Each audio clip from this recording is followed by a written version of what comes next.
ഇപ്പോൾ 12:30യോട് കൂടിയാണ് ഇൻക്വസ്റ്റ് നടപടികൾ പൂർത്തിയാക്കി മൃതദേഹം കളമശ്ശേരി മെഡിക്കൽ കോളേജിൽ എത്തിച്ചിരിക്കുന്നത്. എത്തിയ ശേഷം ഇപ്പോൾ പോസ്റ്റ്മോർട്ടം നടപടികൾ അവിടെ നിന്നും നടന്നു വരികയാണെന്നുള്ള വിവരമാണ് ലഭിക്കുന്നത്. ഇത് 1 മണിക്കൂറോളം നീണ്ടു നിൽക്കുന്ന ഒരു പ്രക്രിയയാണ്. അതിനുശേഷം പോലീസ് ഔദ്യോഗികമായി മൃതദേഹം ബന്ധുക്കൾക്ക് കൈമാറുകയാണ് പതിവ്.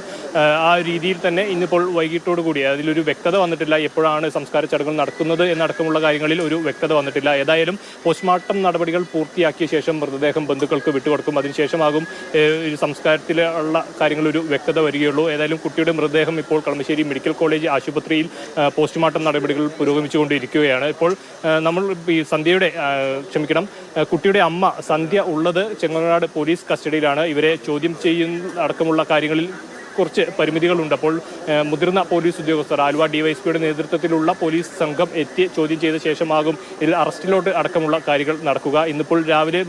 ഇന്നലെ രാത്രി മുതൽ സന്ധ്യ ചെങ്ങമനാട് പോലീസ് സ്റ്റേഷൻ കസ്റ്റഡിയിലാണ് ഉള്ളത്. ഇവരുടെ മൊഴികളടക്കം പ്രാഥമികമായി എടുത്തിട്ടുണ്ട്. അതിൽ തന്നെ പറഞ്ഞ കാര്യങ്ങൾ പ്രകാരമാണ് ഇന്നലെ രാത്രി മൂഴിക്കുളം ഭാഗത്ത് തെരച്ചിൽ നടത്തിയത്, പുഴയിൽ തെരച്ചിൽ നടത്തിയതും. അപ്പോൾ അതിനുശേഷമാണ് ഈ മൃതദേഹം കണ്ടെത്തുന്നത്. ഏതായാലും സന്ധ്യയ്ക്ക് എതിരെ ഇപ്പോൾ എഫ്ഐആർ ഇട്ടിട്ടുണ്ട്. കുറ്റം ചുമത്തി, കൊലപാതക കുറ്റം അടക്കം ചുമത്തിക്കൊണ്ടാണ് ഈ എഫ്ഐആർ ഇട്ടിരിക്കുന്നത്. 103(1) BNS 103(1) പ്രകാരമുള്ള എഫ്ഐആർ ആണ് ഇപ്പോൾ ഇട്ടിരിക്കുന്നത്. ഏതായാലും വളർച്ച സംബന്ധിച്ച പരിശോധനകൾ നടത്തുന്നത് എപ്പോഴാണ്? അത് സംബന്ധിച്ച എന്ത് വിവരങ്ങളാണ് നമുക്ക് ലഭ്യമായിട്ടുള്ളത്?